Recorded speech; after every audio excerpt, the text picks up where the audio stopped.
I never imagined the worst day of my life would start with a knock on the door. After 10 years of silence, 10 long years had passed since my son disappeared without a trace, and every day of that time had settled like a weight deep inside my chest, the kind of ache that doesn't fade, no matter how hard you try to push it down. For a decade, I lived trapped between hope and despair, clinging to the faintest possibility that he'd somehow come back to me. Every morning, I woke up with the sun filtering weakly through the curtains, breathing in the cold, stale air that smelled faintly of dust and forgotten memories. I forced myself to imagine him walking back through that door, his laughter echoing like a dream I refused to wake from. Every night, with trembling hands, I lit a candle in the silence and prayed for a sign. Anything, a whisper in the wind, a shadow on the wall, that he was still out there, alive. The house itself seemed to hold its breath that evening. The wind outside rustled dry leaves against the cracked window panes, and the faint glow of a street lamp cast long, trembling shadows across the peeling wallpaper. It was cold enough to see my breath hanging in the air, but the chill didn't reach the nerve endings alive with anticipation inside me. And then, suddenly, there was the sound, a sharp, decisive knock on the door. 3 slow, deliberate taps that echoed far too loudly in the quietness. My heart stopped altogether. I moved towards the door as if in a trance, my fingers trembling as they reached for the lock. When I opened it, there he was. My son. But not the boy I remembered. He looked older. Too much older. His face drawn and pale, eyes sunken and haunted like someone who had been running from more than just time itself. His clothes hung loosely, worn and dusty, as if he had come from far away, or perhaps nowhere safe at all. The autumn breeze sent a ripple through his dark hair and brought the smell of earth and dampness with it, bitter and unfamiliar. For a moment, we just looked at each other, and I wanted so badly to reach out and pull him into my arms, to feel his warmth again. But something frozen lingered in his eyes. Behind the exhaustion, there was a strange guardedness, like he was hiding a secret too heavy to carry alone. I opened my mouth, ready to call his name, to scream it out loud, but the words caught somewhere in my throat. And then, without a sound, his gaze locked onto mine, sharp and silent, and in that instant, I knew. This was not the simple reunion I had dreamed of for 10 years.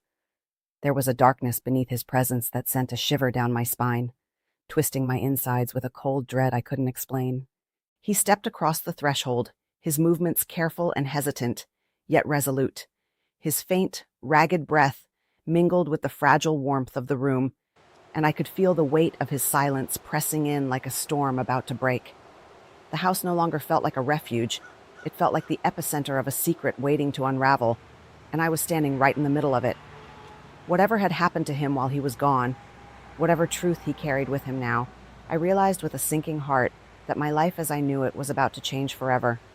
My son, João, was my entire world. From the moment he was born, he filled every corner of my life with light. Sometimes too much light, some might say, because we were inseparable.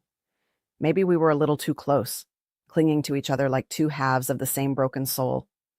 On my darkest days, when the weight of the world pressed heavily on my shoulders, it was João who pulled me out. His laughter, his small victories, the warmth of his presence. When he disappeared, it felt as though that light was snuffed out all at once, leaving me stumbling blind in a cold, endless night. Our home, once a sanctuary humming with life, grew silent, haunted by the absence of his footsteps echoing down the halls. Paulo, my husband, stood beside me, but the space between us widened with every passing day, stretched thin by grief and unanswered questions. At first, we held on to hope together like a fragile lifeline, whispering each other reassurances in the quiet hours before dawn. But as the weeks bled into months, and months into years, the silence became heavier, twisting the ache in my chest into something darker, something that poisoned the air we breathed. Sometimes I would catch Paulo staring at me with hollow eyes, as if blaming me for some unspoken failing. I looked at him the same way, not with blame, but with a desperate frustration, blaming the world for swallowing our son whole, leaving us nothing but memories and aching emptiness. The guilt clung to Paulo like a shadow. He blamed himself night after night, his hands trembling as he stared at João's empty room. I blamed the world, every stranger, every corner of our neighborhood, every moment time had stolen from us. João became a ghost lurking in the background of our lives, a silent presence that neither of us could admit was missing, but felt everywhere. His favorite chair gathered dust, his clothes hung untouched, and the walls held the fading echoes of his childhood. Family dinners became rituals of silence. Conversations crumbled into strained glances, and each breath I took was a bittersweet reminder of what had vanished. The years felt like a slow unraveling, a tapestry pulled apart thread by fragile thread. Then, when I thought the ache had settled into its permanent place, when I had resigned myself to living with only his memory, João returned. The sight of him standing at the doorstep shattered every fragile truth I had held on to for so long. The boy I had lost was different, older, changed in ways words could not capture. But more than that, something inside me cracked. Everything I thought I knew about love, about trust, about the family we once were, came crashing down with a single look in his eyes.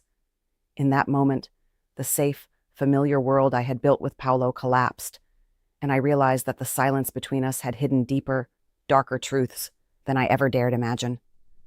João's first words cut through the tense silence like a blade. "Mom, there's something you need to know." His voice was unlike the boy I had once held close. It was clipped, guarded, and carried a weight that made my heart falter.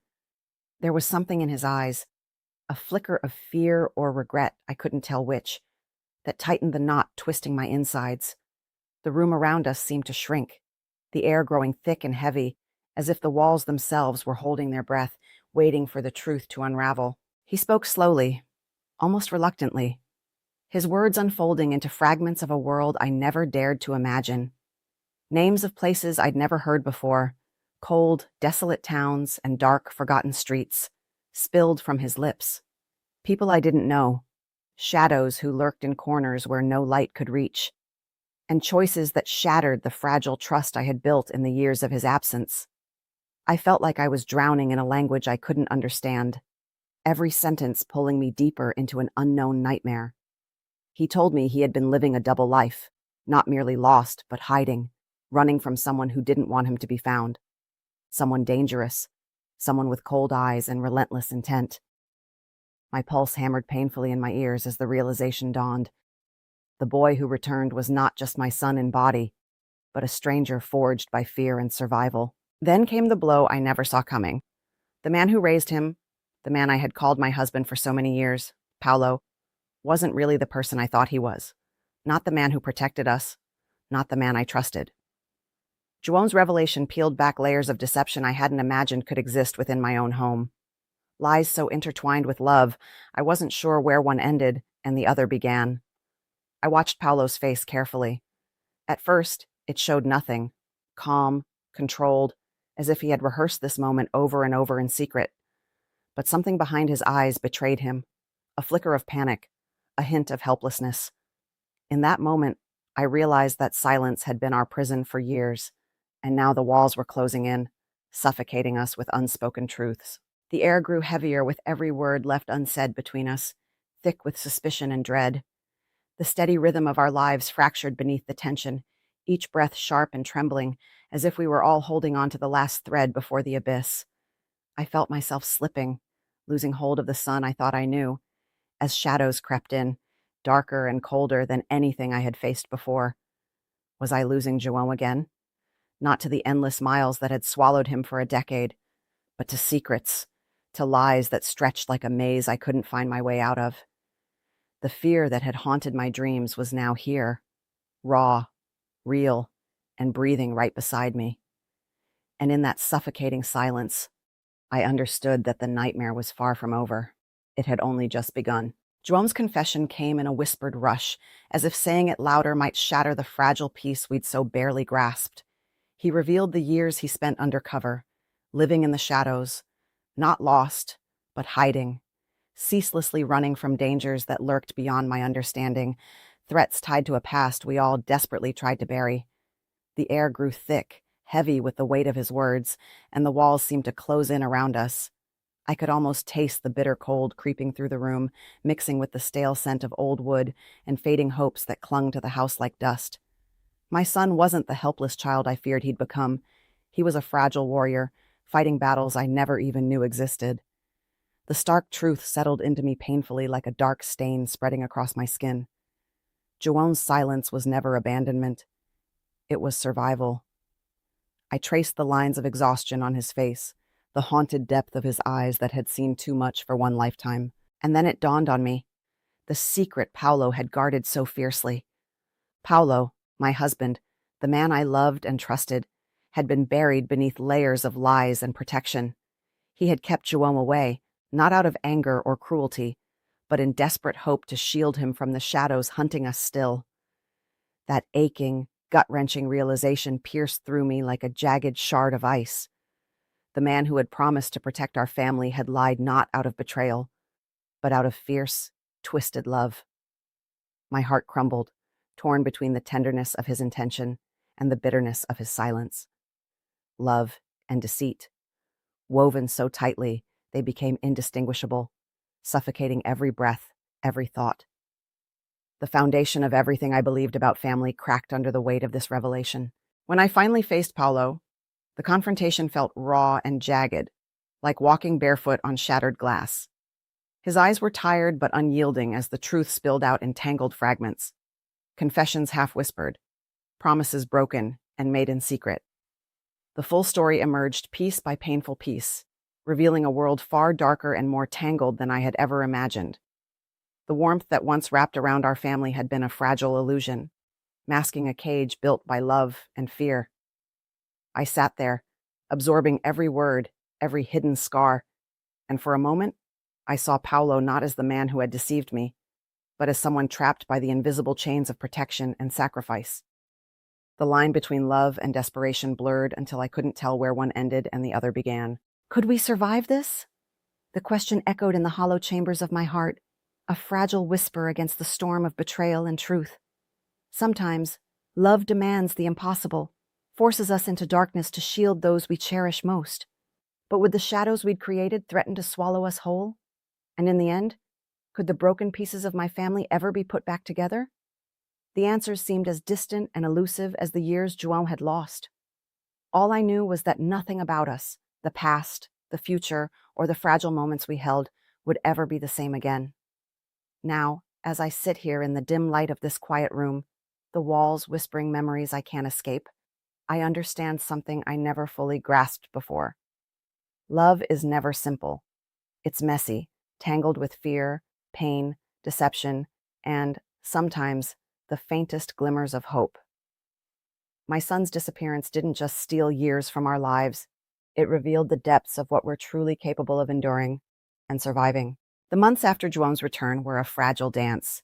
Forgiveness did not come easily. It wasn't a sudden flood that healed the wounds, but a slow trickle, barely noticeable in the haze of uncertainty. I watched Paolo and Joan as they cautiously rebuilt fences of trust, each word exchanged feeling like a fragile thread pulling us back from the edge of something irreversible.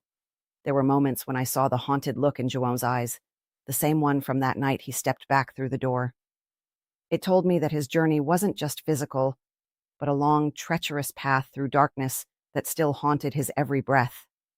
The house, once suffused with silence and loss, now carried the echoes of their cautious steps, the tentative laughter that could have been mistaken for ghosts, finally fading into something real. But the shadows lingered, in corners, in whispered doubts, in the quiet spaces between us, and I knew they wouldn't disappear overnight. Sometimes, the hardest truths are like knives. They cut deep, but can carve out the space for healing to begin. The revelations Joan brought home tore our family apart, and yet somehow started to stitch it back together in ways I never imagined possible. That truth was no salvation, but it was the first breath of life after suffocation.